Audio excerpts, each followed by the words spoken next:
أعوذ بالله من الشيطان الرجيم. بسم الله الرحمن الرحيم.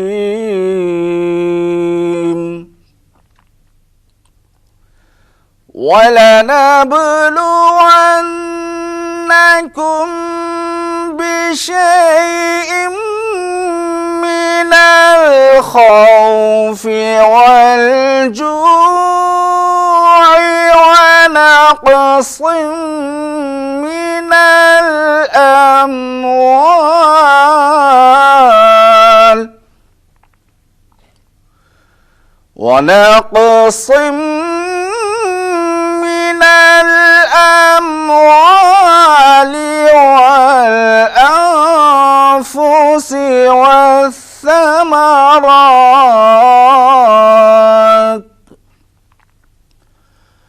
وبشر الصابرين.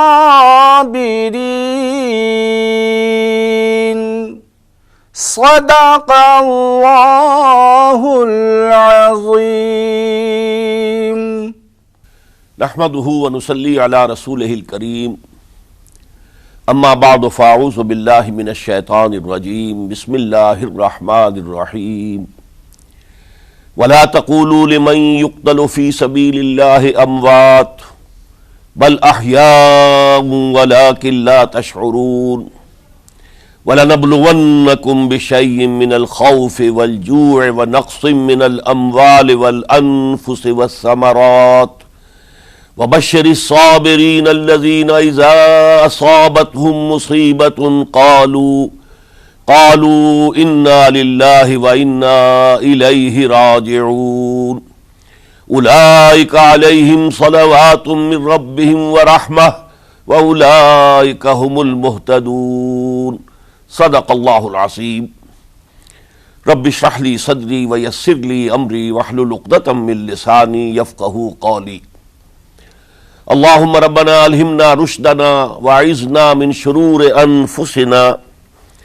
اللهم ارنا الحق حقا وارزقنا اتباعه وارنا الباطل باطلا وارزقنا اجتنابه. آمین یا رب العالمین.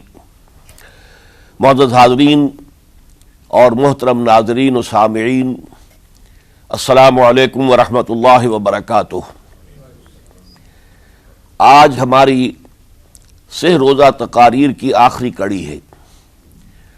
آپ کو یاد ہوگا کہ سب سے پہلے خطاب میں ہم نے قرآن کا فلسفہ شہادت سمجھا. قرآن مجید میں یہ اصطلاح کس معنی میں آئی ہے، اور اس کے ساتھ ہی امت مسلمہ کا فرض منصبی.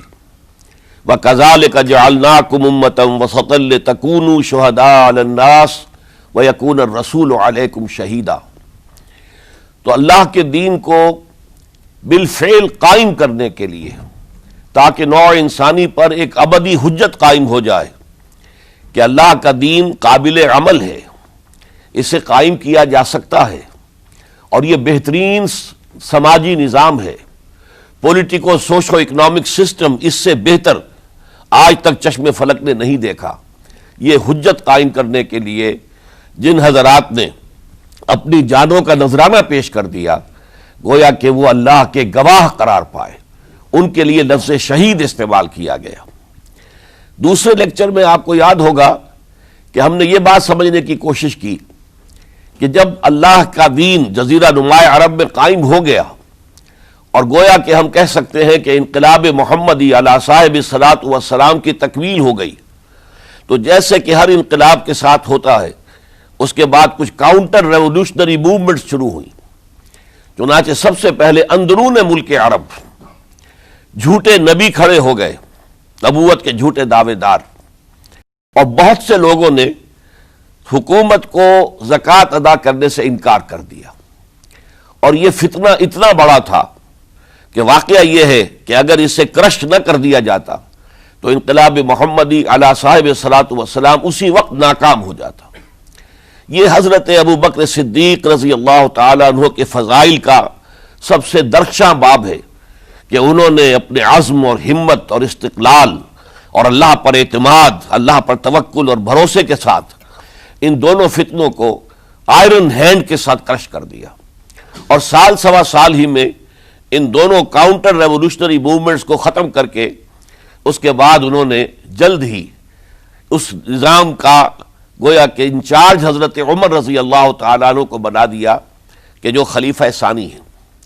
پھر ہم نے دیکھا کہ حضرت عمر کے زمانے میں رضی اللہ تعالیٰ عنہ توسیع کا جو عمل ہے، توسیع انقلاب محمدی کا عمل بڑی تیز رفتاری کے ساتھ جاری ہوا، فتوحات کا سیلاب آیا، ایران پوری سلطنت تہس نہس ہو کر رہ گئی، اس کے پرچے اڑ گئے، سلطنت روما اپنے تمام شمالی افریقی مقبوضات سے محروم، مغربی ایشیا سے اسے بے دخل کر دیا گیا، صرف وہ یورپ کے اندر محدود ہو کر رہ گئی۔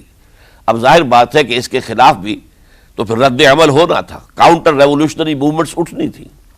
تو سب سے پہلے حضرت عمر رضی اللہ تعالی عنہ کی خلافت اور اس کے چراغ کو بجھانے کے لیے ایران کی طرف سے رد عمل ظاہر ہوا۔ ہرموزان جو ایک بڑا ان کا جرنیل تھا، اس کی سازش اور ابو لولو فیروز کے ذریعے سے حضرت عمر رضی اللہ تعالیٰ عنہ کو شہید کر دیا گیا۔ سمجھا یہ گیا تھا کہ یہ ساری عمارت شاید اسی شخصیت کی بل پر کھڑی ہے، لہذا جب میدان سے حضرت عمر ہٹ جائیں گے تو یہ خلافت کی پوری عمارت جو ہے وہ زمیں بوس ہو جائے گی۔ لیکن معلوم ہوا یہ عمارت محمد کی بنائی ہوئی تھی صلی اللہ علیہ وسلم۔ کھنڈر بتا رہے ہیں عمارت عظیم تھی، بڑی عظیم عمارت تھی جو حضور نے تعمیر کی تھی، لہذا حضرت عمر کی شہادت سے کوئی فرق واقع نہیں ہوا۔ حضرت عثمان رضی اللہ تعالیٰ عنہ آ گئے میدان میں، اور میں بتا چکا ہوں آپ کو کہ ان کے دور خلافت کے جو 12 سال ہیں ان میں سے پہلے 10 سال بالکل حضرت عمر فاروق رضی اللہ تعالیٰ عنہ کی خلافت کے دور کی مثال ہے۔ اسی تیزی کے ساتھ انقلاب جو ہے آگے بڑھ رہا تھا، فتوحات کا دائرہ پھیل رہا تھا، اور اندرون ملک پورا امن، سکون، اطمینان اور چین تھا۔ لیکن ان کی دور خلافت کے آخری دنوں میں اب یہودیوں کی طرف سے رد عمل اور ایک کاؤنٹر ریولوشنری موومنٹ عبداللہ ابن سبا کے ذریعے سے، کہ جس نے اسلام کا لبادہ اوڑھا اور منافقت کے پردے کے ساتھ وہ عالم اسلام میں داخل ہوا، اور اس نے چونکہ دیکھ لیا کہ پرانی چپقلش ہے، پرانی چشمک ہے جو قریش کے 2 بڑے قبیلوں کے مابین یا 2 بڑے گھرانوں کے مابین چلی آ رہی تھی، بنو ہاشم، بنو امیہ۔ تو پہلے 2 خلفاء جو تھے وہ نہ بنو ہاشم سے تھے نہ بنو امیہ سے تھے۔ حضرت ابو بکر صدیق بنو تیم سے تھے، حضرت عمر بنی عدی میں سے تھے، لیکن حضرت عثمان اب بنو امیہ میں سے تھے۔ اس کو انہوں نے گویا کہ دکھتی رگ بنا کر پکڑا اور پروپیگنڈا شروع کیا کہ خلافت تو بنو ہاشم کا حق ہے، کیونکہ حضور ہاشمی تھے صلی اللہ علیہ وسلم، تو گویا کہ عثمان غاصب ہیں رضی اللہ تعالی عنہ، بلکہ ان سے دونوں پہلو جو تھے حضرت عمر اور حضرت ابو بکر وہ بھی غاصب ہیں۔ اس کے ساتھ ہی فتنے کی مختلف شکلیں انہوں نے شروع کی۔ یہ الفتنۃ الکبریٰ کہلاتا ہے ہماری تاریخ میں، عظیم ترین فتنہ، جس کے نتیجے میں حضرت عثمان رضی اللہ تعالیٰ عنہ شہید ہو گئے۔ اور ان کی شہادت کے بعد اگرچہ خلافت حضرت علی رضی اللہ تعالیٰ عنہ کے ہاتھ میں آئی، لیکن یہ کہ باہمی خانہ جنگی کا وہ سلسلہ شروع ہوا جو حضرت علی کے دور خلافت جو 5 سالوں پر مشتمل ہے، اس کے دوران مسلسل خانہ جنگی رہی۔ ایک طرف شیعان علی تھے، دوسری طرف شیعان عثمان آ گئے، جو حضرت عثمان رضی اللہ تعالیٰ عنہ کے قتل کے قصاص کے مطالبے کو لے کر سامنے آئے۔ جنگ جمل ہوئی، ایک رات میں 10,000 مسلمان شہید ہوئے۔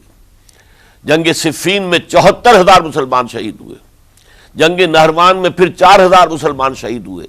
یہ شہادتیں جو چل رہی تھی یہ کس لیے چل رہی تھی کہ جو بھی عمارت خلافت کی قائم ہوئی تھی اب اسے قائم رکھا جائے، اغیار کی طرف سے جو سازشیں ہو رہی ہیں، جو حملے ہو رہے ہیں، اسے ختم کرنے کے لیے ان کا مقابلہ کیا جائے۔ تو یہ اور اس کا یہ دور ختم ہوتا ہے حضرت علی کی شہادت پر رضی اللہ تعالی عنہ۔ اور یہ بات نوٹ کر لیجئے کہ حضرت علی کو شہید کرنے والے وہ خارجی تھے۔ عبد الرحمن ابن ملجم خارجی طبقے سے تعلق رکھتا تھا، جو پہلے حضرت علی کے لشکر میں شامل تھے، لیکن جب حضرت علی نے رضی اللہ تعالی عنہ تحکیم اور ثالثی کی تجویز قبول کر لی تو وہ ناراض ہو گئے کہ اللہ تعالیٰ ہی ہے حاکم اور حکم، ان الحکم الا للہ، یہ انسانوں کو حکم کیوں بنا لیا گیا؟ اور اس میں اتنی شدت اختیار کی کہ وہ علیحدہ ہو گئے، اس لیے انہیں خوارج کہا گیا۔ انہوں نے رائے یہ قائم کر دی جو مسلمان کبھی کوئی گناہ کبیرہ کا ارتکاب کرے گا وہ کافر قرار پائے گا، جب کافر ہوگا تو گویا کہ مرتد ہے تو واجب القتل، اس کا مال، اس کی عزت سب مباح ہے۔ یہ ہمارا سب سے پہلا گمراہ ترین فرقہ تھا۔ انہی میں سے 3 افراد نے بیٹھ کر اسکیم بنائی کہ یہ 3 افراد ایسے ہیں کہ جن کو اگر میدان سے ہٹا دیا جائے تو شاید مسلمانوں کی باہمی خانہ جنگی ختم ہو جائے اور مسلمان پھر کسی ایک خلیفہ پر راضی ہو جائیں، اور یہ تینوں کافر ہیں، معاذ اللہ ثم معاذ اللہ۔ حضرت علی کافر ہیں، ان کو قتل کرنے کی ذمہ داری عبد الرحمن ابن ملجم نے لی۔ حضرت معاویہ قاتل ہیں، ان کے لیے کسی اور کو اسائن کیا گیا۔ عمرو بن العاص قاسم ہیں، ان کے لیے کسی اور کو اسائنمنٹ دی گئی۔ ہوا یہ کہ حضرت عمرو بن العاص وہ تو اس روز فجر کی نماز میں آئے نہیں، ان کی جگہ جو امام تھا وہ شہید کر دیا گیا۔ حضرت معاویہ رضی اللہ تعالی عنہ ان پر وار اوچھا پڑا، زخمی تو ہوئے لیکن یہ کہ پھر تندرست ہو گئے۔ حضرت علی رضی اللہ تعالی عنہ پر بہت کاری وار ہوا، اور حضرت علی رضی اللہ تعالی عنہ کی شہادت سن 35 ہجری میں ہو گئی۔ یہ جو خلافت راشدہ کا اختتام یا تو سن 35 ہجری میں حضرت علی کی شہادت سے سمجھا جائے گا، یا میری ذاتی رائے ہے کہ نہیں، اس میں حضرت حسن کا دور خلافت بھی شامل ہونا چاہیے۔ حضرت حسن کو کسی نے نامزد نہیں کیا تھا، نہ انہوں نے اپنی امیدواری کے ساتھ اپنے طاقت کے بل پر خلافت حاصل کی تھی، بلکہ حضرت علی سے جب یہ کہا گیا تھا کہ کیا ہم آپ کے بیٹے حسن کے ہاتھ پر بیعت کر لیں، تو انہوں نے فرمایا تھا کہ میں نہ تمہیں روکتا ہوں نہ حکم دیتا ہوں، یہ تمہارا معاملہ ہے، تم جسے مناسب سمجھو اس کے ہاتھ پر بیعت کر لو۔ حضرت حسن رضی اللہ تعالیٰ عنہ نے جن کے ہاتھ پر جو بیعت ہوئی، تو اب معاملہ یہ ہو گیا کہ امیر معاویہ رضی اللہ تعالی عنہ وہ ایک لشکر لے کر شام سے چلے۔ حضرت حسن 50,000 آدمیوں کے ساتھ ادھر سے نکلے، لیکن یہ ہے کہ انہیں محسوس ہو گیا تھا کہ میرے ساتھیوں میں ایسا فسادی عنصر بھی موجود ہے جو عبداللہ ابن سبا کے ساتھیوں میں سے، کہ وہ کسی اچھے کام کو پسند نہیں کرتا، لہذا انہوں نے پھر صلح کی پیشکش کی۔ حضرت معاویہ کو پیغام بھیجا کہ میں مصالحت چاہتا ہوں، بتائیے شرائط کیا ہیں۔ حضرت معاویہ نے بلینک پیپر بھیج دیا، سادہ کاغذ، کہ آپ جو شرائط چاہیں اس پر لکھ دیں، وہ مجھے قبول ہوں گے۔ حضرت حسن نے رضی اللہ تعالیٰ عنہ شرائط لکھ دی، حضرت معاویہ نے قبول کر لی، تو حضرت حسن دستبردار ہو گئے خلافت کے دعوے سے، اور اس کے بعد پھر حضرت امیر معاویہ کی خلافت کی بیعت کی گئی۔ اس سے پہلے انہوں نے خلافت کی بیعت نہیں لی تھی۔ یہ ہے سن 41 ہجری، اور اسے عام الجماع کہا جاتا ہے، یعنی یہ اختتام ہے مسلمانوں کی خانہ جنگی کے دور کا۔ پھر جمعیت ایک ہو گئی، پھر عالم اسلام متحد ہو گیا۔ اب پورا کا پورا عالم اسلام حضرت امیر معاویہ کے زیر خلافت تھا۔ اور حضرت امیر معاویہ کون ہیں؟ وہ خود ایک صحابی رسول ہیں، جلیل القدر صحابی رسول ہیں، اور آپ کو میں نے کل بھی بتایا تھا کہ حضرت معاویہ رضی اللہ تعالی عنہ کی ایک ہمشیرہ ام حبیبہ رضی اللہ تعالی عنہ حضور کے ازواج مطہرات میں سے ہیں، تو حضور کے گویا کے برادر نسبتی ہوئے۔ جو چند لوگ جو وحی کے لکھنے پر جو کاتبین وحی جو حضور نے مقرر کیے تھے، ان میں سے ایک حضرت معاویہ بھی ہیں۔ پھر حضرت معاویہ کے لیے حضور کی دعا ہمیں ملتی ہے، اللہم اجعلہ ہادیا مہدیا، اے اللہ اسے ہادی ہدایت دینے والا بنا دے اور مہدی بنا دے جو ہدایت یافتہ ہو۔ تو یہ ان کی شان ہے۔ اور پھر یہ کہ ان کے زمانے میں جب عالم اسلام متحد ہو گیا، داخلی خلفشار ختم ہو گیا، تو فتوحات کا سلسلہ بھی دوبارہ جاری ہو گیا۔ حضرت علی رضی اللہ تعالیٰ عنہ کے 5 سالہ دور خلافت میں کوئی توسیع نہیں ہو سکی تھی دارالاسلام کی، کوئی مزید علاقے جو ہیں سلطنت اسلامی میں شامل نہیں کیے جا سکے تھے، اس لیے کہ سارا معاملہ تو داخلی خلفشار کا تھا۔ جو خانہ جنگی ہو رہی تھی، ایک دوسرے کی تیروں اور تلواروں اور نیزوں سے 1 لاکھ کے قریب مسلمان ختم ہو گئے تھے، تو اندر سے گویا کہ موشن ٹوٹ گیا اس سیلاب کا۔ تو سیلاب پھر دوبارہ جب امت جمع ہو گئی عام الجماع کے بعد، تو حضرت معاویہ رضی اللہ تعالیٰ عنہ ان کا دور خلافت اب 20 برس ہے، اندازہ کیجئے، یہ پورے 20 برس کوئی اندرونی خلفشار نہیں ہوا، کوئی جھگڑا نہیں ہوا، کوئی فساد نہیں ہوا، بلکہ جو فتوحات کا دائرہ تھا شروع ہو گیا۔ مکرار اور سندھ کے علاقے فتح ہوئے، کابل اور یہ افغانستان کا علاقہ فتح ہوا، ترکستان کے علاقوں کے اندر پیش قدمی ہوئی، ادھر یہ کہ قیصر سلطنت روما کا اس کے مرکزی شہر قسطنطنیہ پر حملہ کیا گیا، جس کے لیے کہ حضور کی حدیث موجود تھی پیشن گوئی کے طور پر، اول جیش یغزو مدینۃ القیصر مغفورون لہم، حضور نے فرمایا تھا کہ جو پہلا لشکر قیصر کے شہر پر حملہ کرے گا تو وہ سب کے سب وہ مغفرت پا جائیں گے، اللہ تعالیٰ ان کی مغفرت فرما دے گا۔ اگرچہ کامیابی نہیں ہوئی، لیکن اس پیشن گوئی کی وجہ سے آپ کو معلوم ہے کہ حضرت ایوب رضی اللہ تعالی عنہ، ان کو بھی اس پیشن گوئی کی وجہ سے، حالانکہ 90 برس سے اوپر عمر تھی، لیکن وہ بھی کہا انہوں نے کہ میں بھی اس میں جانا چاہتا ہوں، چنانچہ اس لشکر میں گئے، وہی فوت ہوئے۔ بہرحال یہ سارے کارنامے اپنی جگہ پر، امن و امان اپنی جگہ پر، اس کے باوجود اہل سنت والجماعت حضرت معاویہ کے دور خلافت کو خلافت راشدہ میں شامل نہیں سمجھتے۔ اس کی وجہ کیا ہے؟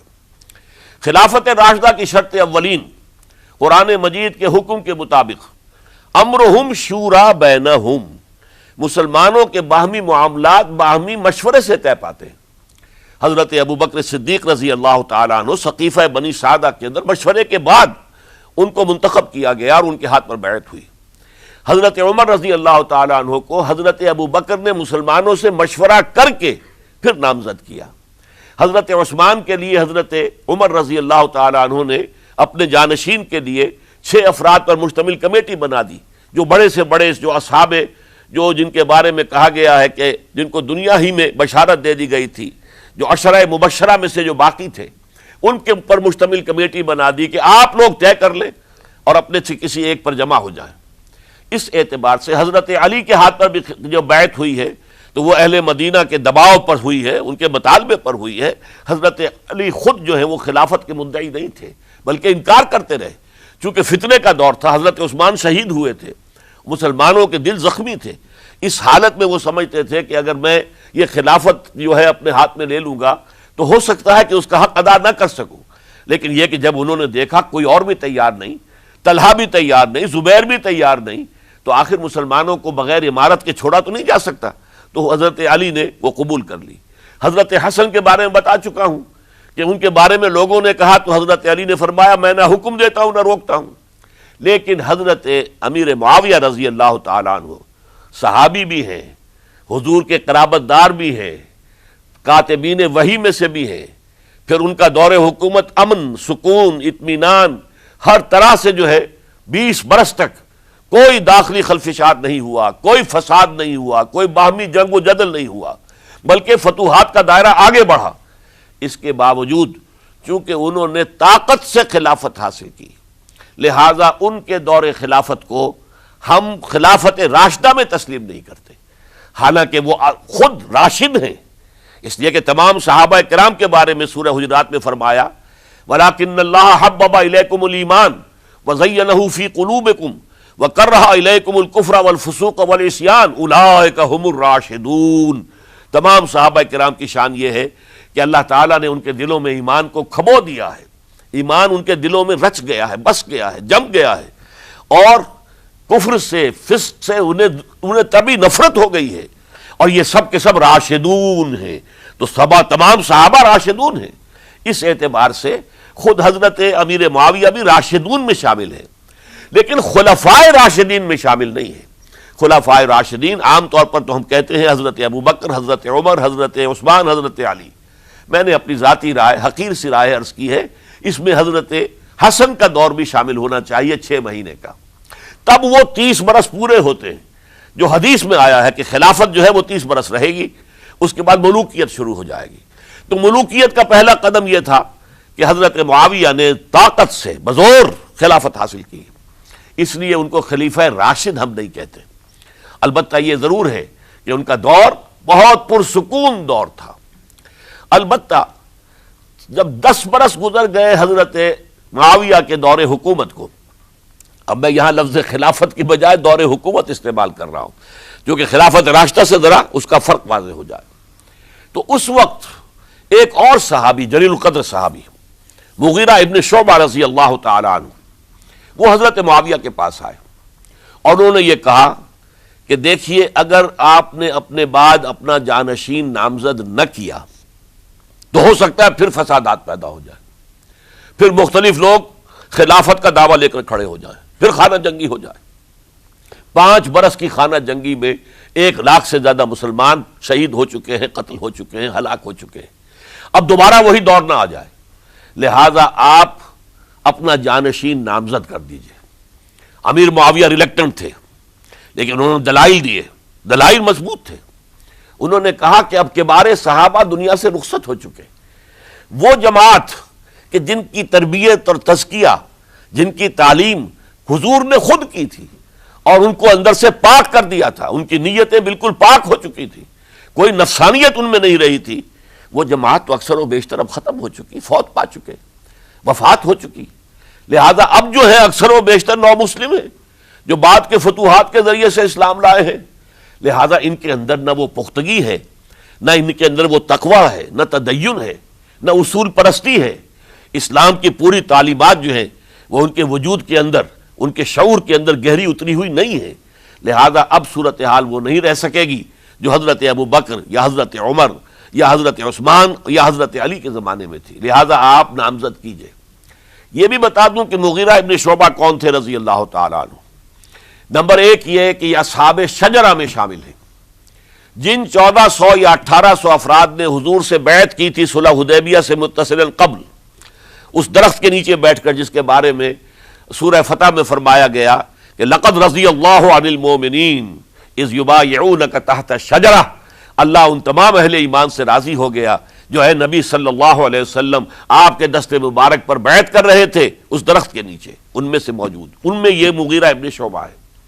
پھر مغیرہ ابن شعبہ وہ ہیں کہ حضرت علی اور امیر معاویہ ان کے درمیان جو خانہ جنگی ہوئی اس میں ہمیشہ حضرت علی کے ساتھ رہے، حضرت علی کے ہی وہ سپورٹر تھے، ان کے ساتھ تھے۔ اس پہلو سے اچھی طرح سمجھ لیجئے کہ یہ نہیں ہے کہ وہ در حقیقت کو پہلے سے وہ امیر معاویہ کے ساتھی تھے، نہیں، لیکن اب جو صورتحال وہ دیکھ رہے تھے، جہاں دیدہ انسان تھے، بہت بڑے سیاستدان تھے، جانتے تھے حالات کو، حالات کے نبض پر ان کا ہاتھ تھا، لہذا انہوں نے یہ مشورہ دیا اور پھر امیر معاویہ نے اس مشورے کو قبول کر لیا اور یزید کی ولی عہدی کا اعلان کر دیا۔ یہ بالکل مڈل ہے حضرت امیر معاویہ کے دور خلافت کا درمیان، یہ 10 سال جب ہو گئے تھے حضرت امیر معاویہ کی خلافت کو یا حکومت کو، تب یہ معاملہ پیش آیا اور یزید کے ہاتھ پر یہ بیعت ولی عہدی تمام جو بھی مختلف گورنرز تھے ان کے ذریعے سے کہہ دیا گیا اپنے اپنے علاقے کے لوگوں سے بیعت لے لو۔ یہ بیعت عام طور پر لوگوں نے کر لی، البتہ 5 شخصیتیں جو بہت نمایاں تھیں انہوں نے اس بیعت سے انکار کیا۔ ان میں کون تھے ذرا نوٹ کیجئے۔ حضرت ابو بکر فوت ہو چکے، ان کے بیٹے عبد الرحمن ابن ابی بکر۔ حضرت عمر فوت ہو چکے، ان کے بیٹے عبداللہ ابن عمر۔ حضرت زبیر فوت ہو چکے، ان کے بیٹے عبداللہ ابن زبیر۔ حضرت عباس فوت ہو چکے، ان کے بیٹے عبداللہ ابن عباس۔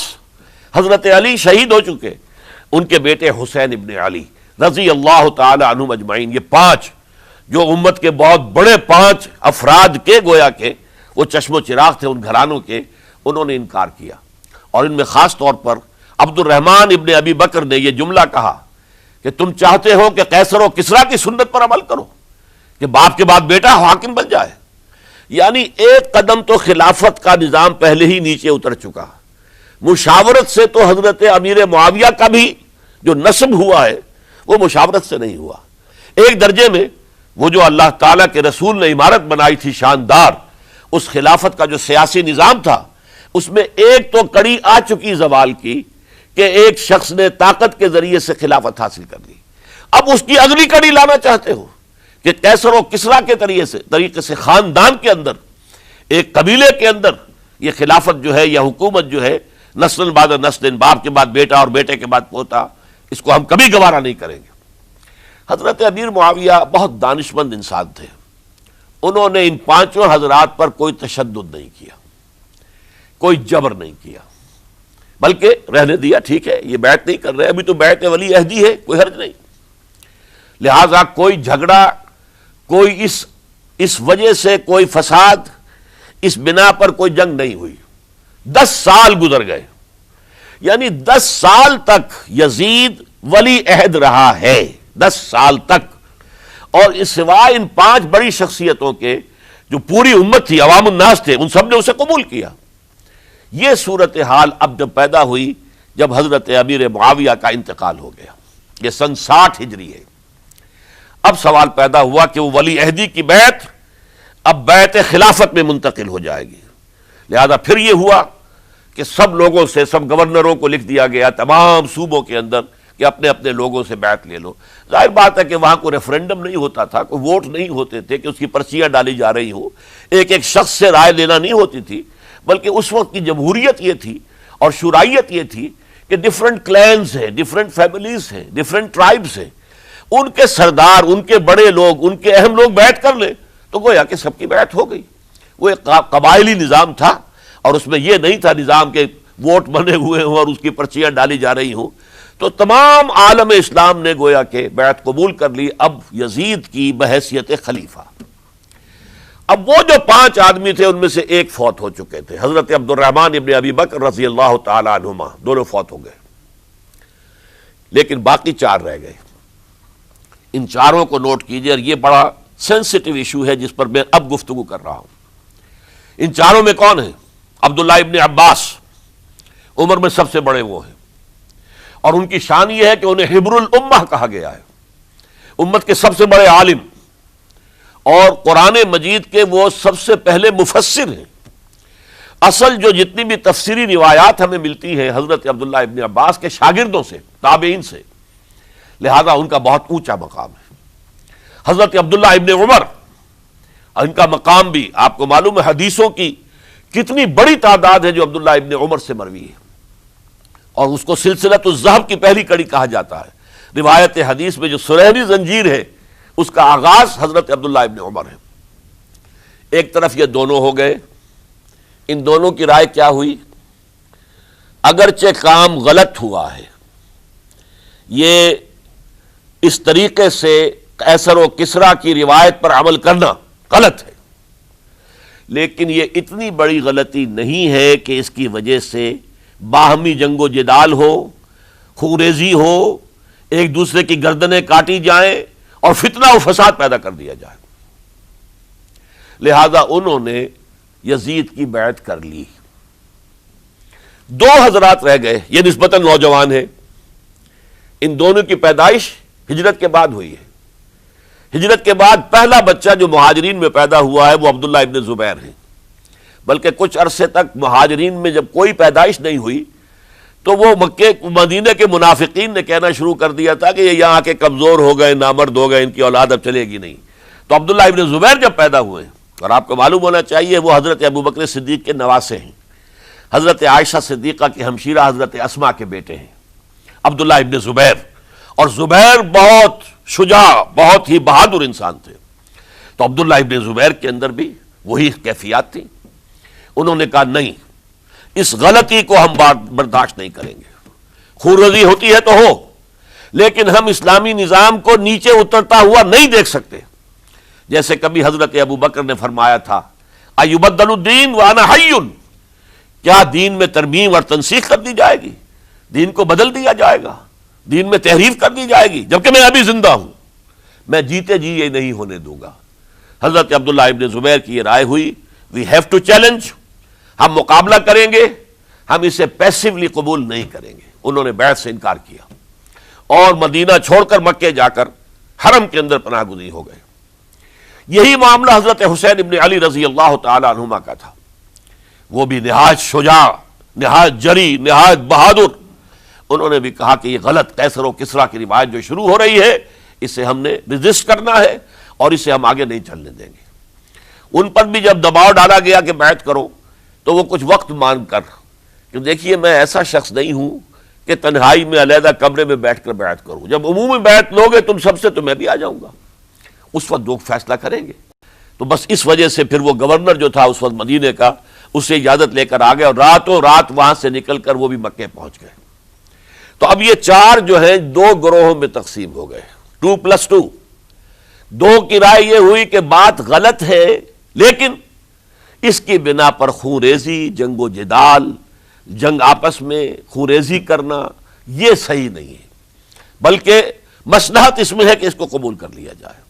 پھر اللہ تعالیٰ کو بہتر حالات پیدا کرے گا اس کے ذریعے سے، تعلیم کے ذریعے، تلقین کے ذریعے سے، جیسے نبی اکرم صلی اللہ علیہ وسلم نے اتنا عظیم انقلاب برپا کیا تھا۔ ہم کوشش کریں گے کہ نظام حکومت کی اصلاح ہو جائے، لیکن اس وقت اگر ہم اڑ گئے تو پھر گویا کہ خوریزی اور فساد اور باہمی جو جنگ ہے وہ شروع ہو جائے گی۔ اور دو حضرات کی رائے ہوئی کہ نہیں، ہمیں ہر صورت میں رجسٹ کرنا ہے، خوریزی ہوتی ہے تو ہو، ہمیں جانے دینی پڑتی ہے تو دیں گے، ہم شہادت قبول کریں گے، لیکن اس غلطی کو قبول نہیں کر سکتے۔ تو میں اس کے لیے عرض کر رہا ہوں، یہ تیسری شہادتوں کا جو دور شروع ہوا ہے، پہلا شہادتوں کا دور حضور کا دور، دین کو قائم کرنے کی جد و جہد میں جنہوں نے جانیں دی ہیں۔ دوسرا دور اس دین کے خلاف جو کاؤنٹر ریولوشنری موومنٹس آئی ہیں ان کو رفع کرنے کے لیے جانیں دینا۔ ہزاروں صحابہ کی جانیں اس میں بھی گئی ہیں، وہ سیلمہ ابن کذاب ہو یا مانعین زکوٰۃ ہو، ان کے خلاف جو جہاد ہوا۔ پھر ظاہر بات ہے کہ حضرت عثمان رضی اللہ تعالیٰ عنہ کے بعد جو فساد ہوا، وہ شہادتیں کیا تھی؟ اس دین کے نظام کو قائم رکھنے کے لیے، انٹیکٹ رہے، دشمن اس کے اندر رکھنے ڈالنے میں کامیاب نہ ہو جائے۔ اب تیسرا دور وہ آ رہا ہے کہ جب کہ داخلی طور پر اس نظام خلافت کے اندر زوال شروع ہو رہا ہے، اس زوال کو روکنے کے لیے کہ وہ اپنی اصل جو خلافت کا نظام اللہ نے اور اس کے رسول نے دیا ہے اس کی بنیاد پر قائم رہے، لہذا ہم رجسٹ کریں گے اس تبدیلی کو اور میدان میں آ کر مقابلہ کریں گے۔ یہ حضرت عبداللہ ابن زبیر رضی اللہ تعالی عنہما اور حسین ابن علی رضی اللہ تعالی عنہما، اب ان دونوں میں ایک اختلاف ہوا۔ حضرت عبداللہ ابن زبیر کی رائے یہ تھی کہ یہ مکہ ہے، یہ اللہ کا گھر ہے، یہ حرم ہے، اور یہاں کے لوگ بہت سے برے اثرات سے ابھی تک بچے ہوئے ہیں، پاک ہیں، لہذا ہمیں یہاں رہنا چاہیے۔ اس کو مرکز بنا کر، ظاہر بات ہے اسی مکے سے محمد الرسول اللہ صلی اللہ علیہ وسلم نے دعوت شروع کی تھی، وہیں سے وہ پھیل کر جو ہے ایک عظیم انقلاب کی شکل اس نے اختیار کی تھی، ایک عظیم مملکت جو ہے حضور چھوڑ کر گئے تھے۔ تو ہمیں مکے میں رہ کر ہی اپنی تحریک شروع کرنی چاہیے۔ لیکن ادھر حضرت علی کے پاس پیغام آ رہے تھے کوفے سے، کوفہ چونکہ حضرت حسین کے پاس پیغام آ رہے تھے کوفے سے، چونکہ کوفے کو حضرت علی نے دار الخلافہ بنا لیا تھا، اور وہاں سمجھا جاتا تھا کہ حضرت علی کے ہمدرد اور حضرت شیعان علی جنہیں ہم کہیں، ان کے ساتھی ہم خیال یہ لوگ ہیں کثرت کے ساتھ، اور وہاں سے اب خطوط کا تانتا شروع ہو گیا، آپ یہاں آئیے، ہم بےتاب ہیں، آپ کا استقبال کریں گے، آپ کے ہاتھ پر بیعت کریں گے، تاکہ یہ جو قیصر و کسریٰ کی سنت شروع ہو رہی ہے اس کو روکا جا سکے۔ وہ تانتا بندھا ہوا ہے خطوط کا۔ تو حضرت حسین رضی اللہ تعالیٰ عنہ نے فیصلہ کر لیا کہ میں کوفے جاؤں گا۔ حضرت زبیر روکتے رہ گئے کہ نہیں، کوفیوں پر اعتماد نہ کیجیے، یہ زبانی کلامی ساتھ دیتے ہیں، جب ڈنڈا چلتا ہے تو پھر یہ ہٹ جاتے ہیں میدان سے، ان پر اعتماد نہ کریں آپ، لہذا یہی مکے میں رہیے اور ہم دونوں مل کر ایک بڑی طاقت بن جائیں گے، اور یہ مکہ جو ہے ہمارے لیے حصار ہے، یہ ہمارے لیے پناہ گاہ ہے، یہاں سے اس دعوت کا آغاز کیا جائے۔ اب یہ افسوس ہے، اس سے اللہ کی مشیت سمجھا جائے، اللہ کی مرضی ہے، جو کچھ ہوتا ہے وہ تو بے اذن رب ہوتا ہے، اللہ اپنی مصلحتوں سے ہم سے زیادہ واقف ہے، ہم تو نہیں سمجھ سکتے۔ حضرت حسین نے فیصلہ کیا اور ڈٹ گئے اس فیصلے پر کہ میں کوفے جاؤں گا۔ اب یہ بھی بات قرآن مجید میں آیا ہے، حضور سے خطاب کر کے فرمایا گیا فَإِذَا عَزَمْتَ فَتَوَكَّلْ عَلَى اللَّهِ، جب ایک مرتبہ آپ ایک ارادہ کر لیں تو پھر اللہ پر توکل کیجئے، پھر یہ نہیں کہ کبھی آگے کبھی پیچھے جاؤں یا نہ جاؤں، یہ نہیں، یہ تردد یہ نہیں، بلکہ یہ کہ ایک فیصلہ کر کے ڈٹ جائیے، اس لیے کہ جو بھی نتیجہ ہے وہ تو اللہ کے ہاتھ میں ہے، لہذا اللہ پر توکل کیجئے۔ فَإِذَا عَزَمْتَ فَتَوَكَّلْ عَلَى اللَّهِ، لہذا سب نے سمجھایا حضرت حسین کو کہ آپ کوفے نہ جائیں، سمجھانے والوں میں حضرت عمر بھی تھے رضی اللہ، حضرت عبداللہ ابن عمر بھی تھے رضی اللہ تعالی عنہ، اگرچہ کوئی قرابت داری جو ہے قریبی نہیں تھی، لیکن بہرحال امت کی ایک شخصیت، عظیم شخصیت تھے۔ سمجھانے میں سب سے زیادہ زور صرف کیا ہے حضرت عبداللہ ابن عباس نے رضی اللہ تعالی عنہما۔ اور حضرت عبداللہ ابن عباس کون ہیں؟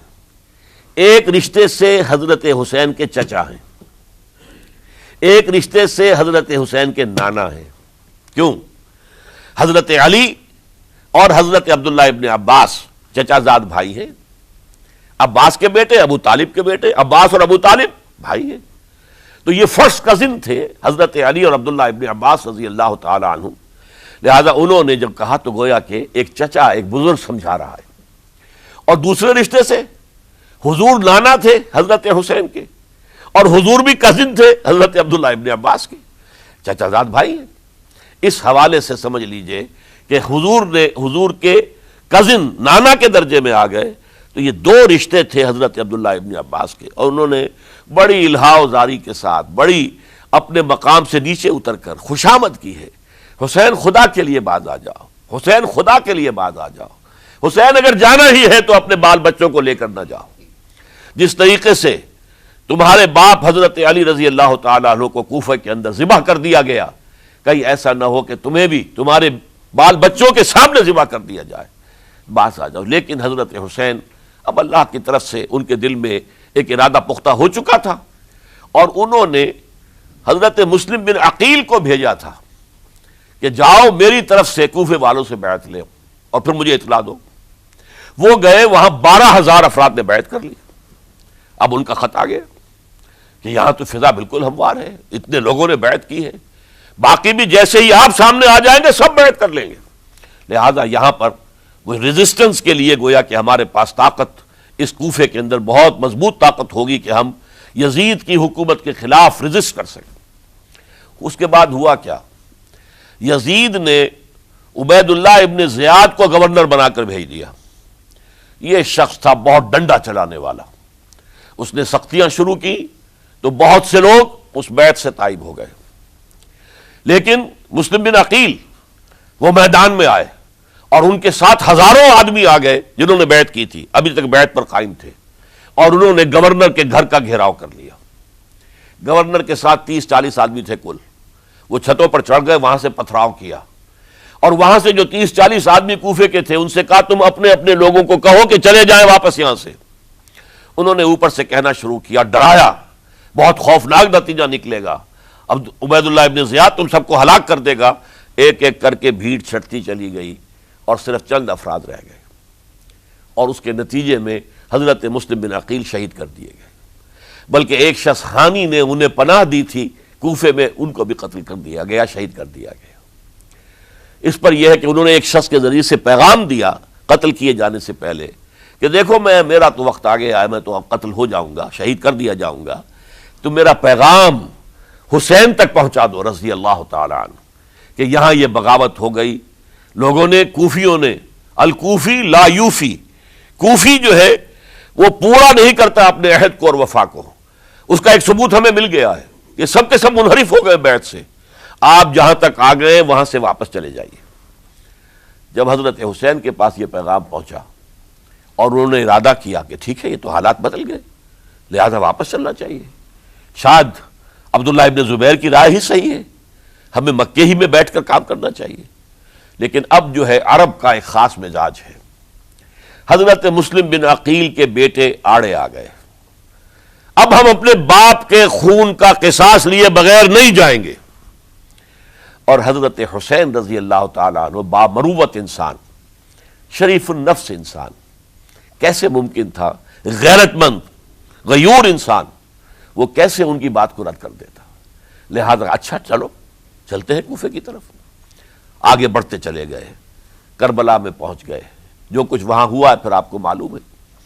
اس میں یہ بات ہے، پہلے 1000 کا لشکر بھیجا تھا عبید اللہ ابن زیاد نے، اس پر حضرت حسین رضی اللہ تعالیٰ عنہ نے جو باتیں کہیں وہ کچھ اثر انداز ہو گئی۔ ان کا افسر جو تھا حر بن یزید تمیمی، وہ بعد میں حضرت حسین کا حامی ہو گیا، اور حضرت حسین کے ساتھ ہی اس کو بھی شہادت نصیب ہوئی۔ پھر دوسرے کو بھیجا عمرو ابن سعد. عمرو ابن سعد بھی ایک بڑی عظیم شخصیت کا بیٹا تھا. حضرت سعد ابن ابی وقاص جو فاتح ایران تھے اور جن کو غزوہ احد کے موقع پر حضور نے فرمایا تھا کہ اے سعد تیر چلاؤ میرے ماں باپ تم پر قربان ہوں. جبکہ احد میں گھیراؤ کر لیا تھا حضور کا اور کفار قتل کرنے کے لیے ہجوم کر رہے تھے اور کچھ حضرات تیر چلا چلا کے انہیں پھینک رہے تھے، دور جو ہے ہٹا رہے تھے. ان میں سے حضرت سعد ابن ابی وقاص بھی تھے. پھر وہ فاتح ایران تھے، اسی لیے گورنر بن گئے تھے ایران کے. سعد جو ہے ان کا بیٹے یہ عمرو جو ہے یہ اب ایک بڑے صوبے کا گورنر بھی تھا. اس وقت 4000 آدمی دے کر بھیجا. وہ بھی نرمی کرتا رہا، اس نے کوئی تشدد نہیں کیا. اس کے اندر بہرحال اپنے عظیم باپ کے خون کا کچھ اثر تھا.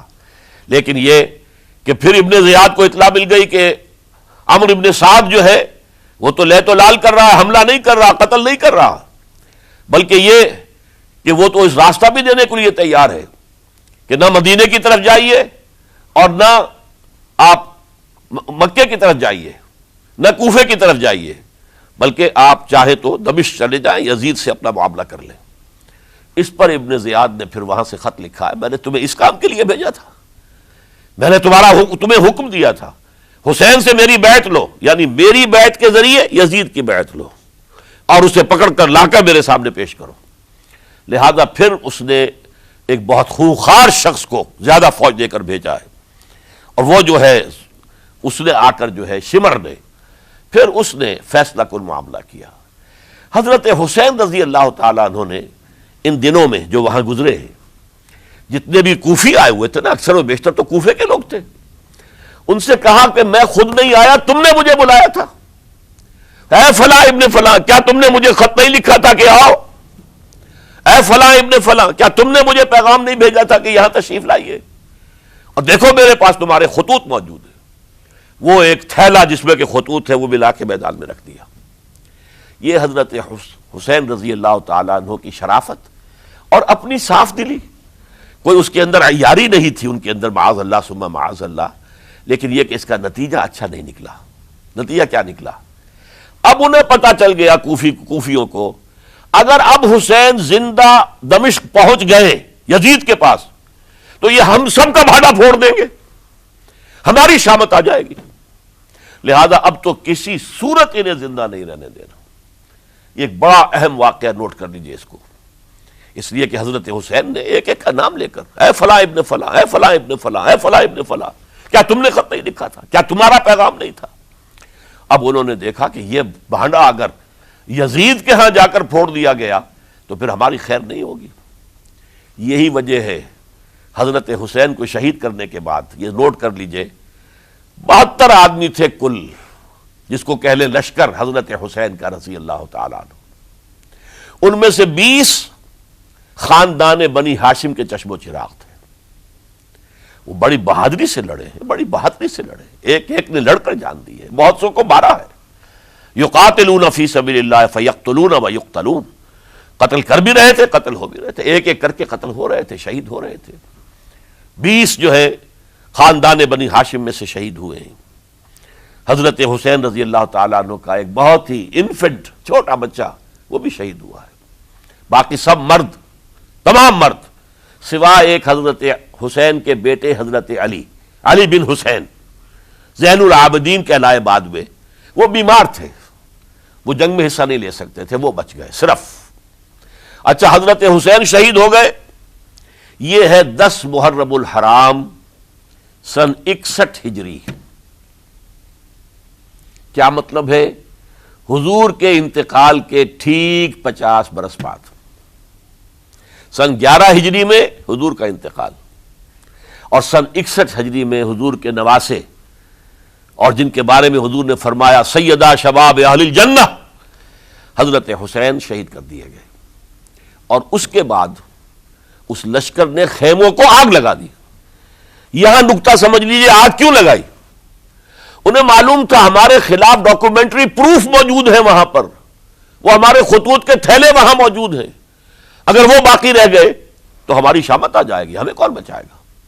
ورنہ ظاہر بات ہے کہ اگر تو وہ دشمنی کے انداز میں بات ہوتی تو خواتین کی بھی بے حرمتی کی گئی ہوتی، لیکن نہیں، کسی نے، ظاہر بات ہے کہ خان وعدہ نبوت کہ کسی خاتون کی بے حرمتی نہیں کی، قطعاً نہیں کی، قطعاً نہیں کی، قطعاً نہیں کی، لیکن خیمے جلانا ان کی ضرورت تھی تاکہ وہ ریکارڈ جو ہے ان کا وہ تلف ہو جائے، سارے خطوط جو ہیں وہ جل جائیں تاکہ ان کے خلاف ثبوت باقی نہ رہے۔ یہ عظیم سانحہ کربلا ہے۔ اب چونکہ یہ ہماری تاریخ کے ان واقعات میں سے ہے جس پر بہت کچھ اختلافات ہیں، مختلف گروہوں کی تعبیرات بہت مختلف ہیں۔ ایک طرف اہل تشیع کا اپنا بیان ہے، دوسری طرف اہل سنت کا ایک اجماعی بیان ہے، تیسری طرف کچھ ایسے لوگ پیدا ہو گئے ہیں جو حضرت حسین رضی اللہ تعالیٰ عنہ پر الزام لگا رہے ہیں اہل سنت میں سے کہ وہ تو حکومت کے طالب تھے، اقتدار کے خواہش مند تھے، واجب القتل تھے۔ معاذ اللہ ثم معاذ اللہ ثم معاذ اللہ۔ حضرت حسین اگرچہ صغار صحابہ میں سے تھے، یعنی حضور کی حیات طیبہ میں ابھی چھوٹے بچے تھے، لیکن ان کا شمار صحابہ میں ہے، اور پھر یہ وہ شخص ہے جو حضور کی گود میں کھیلا ہے، یہ وہ ہے جو حضور کے شانوں کے اوپر جس نے سواری کی ہے۔ علامہ اقبال نے جیسے حضرت اسماعیل کے لیے کہا ہے کہ وہ فیضان نظر تھا یا کہ مکتب کی کرامت تھی، سکھائے کس نے اسماعیل کو آداب فرزندی۔ ظاہر بات ہے حضرت اسماعیل کسی اسکول اور مدرسے دارالعلوم میں پڑھے نہیں تھے کہ وہاں پتہ چلتا کہ والد کا حق کیا ہے۔ یہ فیضان نصر تھا، ابراہیم کی نگاہ کا یہ فیضان تھا کہ بیٹے کے اندر وہ جذبہ پیدا ہوا کہ یا ابت افعل ما تؤمر، ابا جان جو خواب آپ دیکھ رہے ہیں اور جو حکم آپ کو اس خواب کے ذریعے مل رہا آپ کر گزریے، ستجدنی انشاءاللہ من الصابرین۔ تو اسماعیل کا معاملہ اگر یہ تھا فیضان نظر سے، تو حضرت اسماعیل تو حضرت ابراہیم کے پاس زیادہ رہے بھی نہیں، وہ تو مکے میں رہے۔ حضرت عثمان جو حضرت ابراہیم تو شام میں رہتے تھے، کبھی کبھی آ جاتے تھے، بس اس سے زیادہ معاملہ نہیں تھا۔ وہ فیضان نظر حضرت اسماعیل کو تھا، تو حضور صلی اللہ علیہ وسلم کا فیضان نظر کتنا ہوگا اس کا آپ اندازہ کیجئے۔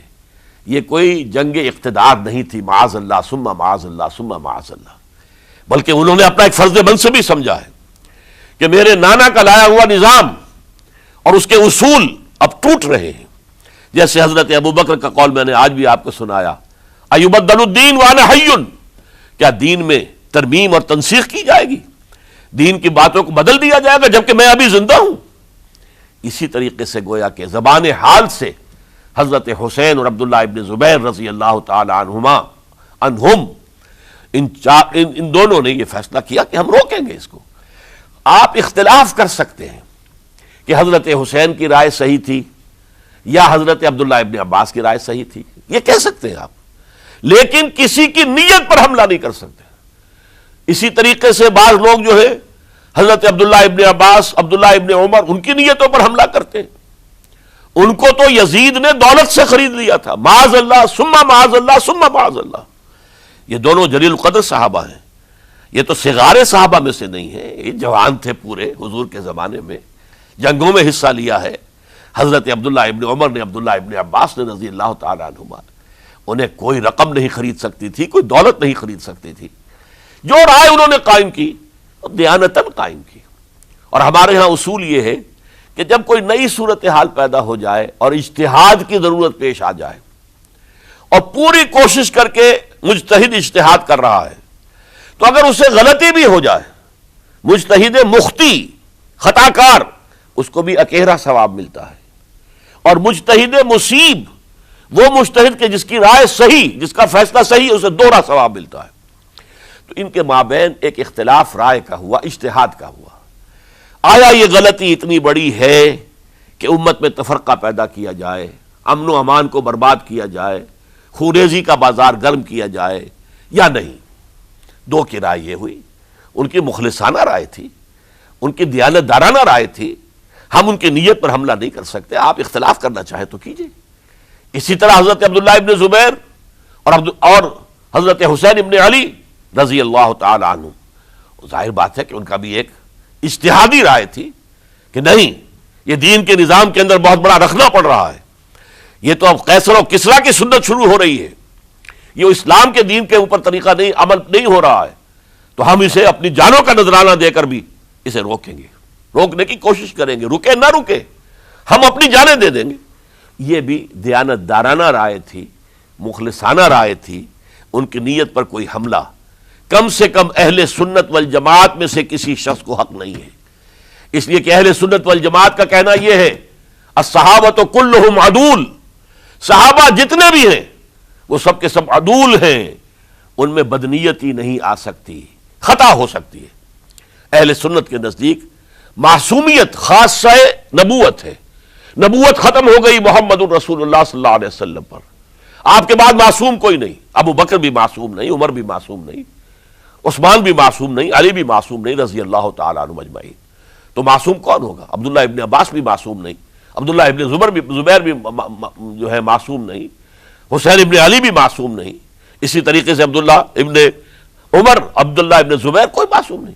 انہوں نے اپنی رائے قائم کی ہے، اس پر عمل کیا ہے دیانت دارانہ سنسیریٹی کے ساتھ، اور ان کے لیے اللہ تعالیٰ کے ہاں ہر طرح کا اجر و ثواب ہے سب کے لیے۔ حضرت عبداللہ ابن زبیر کی رائے اس اعتبار سے بہتر ثابت ہوئی، انہوں نے مکے میں پھر حکومت قائم کی، 9 برس تک ان کی حکومت قائم رہی، بنو امیہ ختم نہیں کر سکے اسے۔ سن 73 میں جا کر ان کی شہادت ہوئی ہے، اور ایک مرحلہ تو وہ بھی آیا تھا کہ شام اور مصر کی دونوں صوبے جو ہیں وہ بھی ان کے تحت آ گئے تھے۔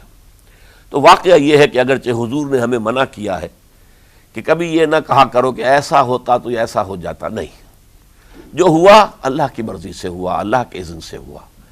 حدیث کے الفاظ ہیں ان کلمۃ لو تفتح عمل الشیطان، یہ جو لو کاش یہ ہو جاتا، کاش یوں ہو جاتا تو بڑے اچھے نتیجے نکلتے، یہاں سے شیطان کا عمل شروع ہو جاتا ہے۔